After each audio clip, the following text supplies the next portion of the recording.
Энэ хөөхөөсүүд чинь цаанаасаа л төрчихсөн байдаг юм шиг байна шүү дээ. Ер нь юу ч хийжсэн, ямар ч буруу зүйл хийжсэн тэгэл ерөн хөөхөн хിവэрэл уснаас цэвэрхэн гараал ирд. Тэгээ манайд нь одоо тэгэл хэрүүл хийвэл шулмас. Тэгэл алхагуул хэрэглүүл мангас тийм ээ. Тэгэл жоохон хилам хийгээл хүмүүстэй ингээл гомдлол яваа шалчгаар.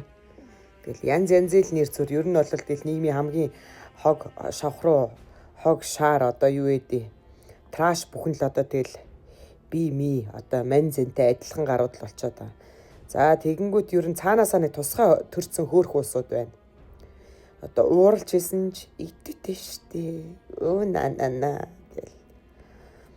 Тэгэл өөжидээ согтоод ингээл бүр алингаа алдчихсэн чи өө нана ямар өхөрдөм юм бэ гэл тэ. Тэгэнгүүтэл одоо тэгэл жоохон буруу зүрүү ярангууд үүстэ цайлга юм байгаа гэл. Цагаах юм байгаа.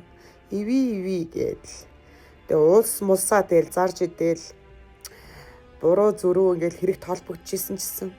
Чаавастай энэ ч одоо цаанаасаа төрчихсөн байгаа. Уучлж чад гимгүй. Нана гэл. Цаанаасаа л нэг тийм хөөрхөн мөрхөн болж төрөх заяа одоо энэ насанд байсангүй дээ. За дараа насандаа л цаанаасаа хөөрхөн сайхан өхөөртөн болж төрж уул усаа ухаж улс орноо зарж идий да. Ийм л байна.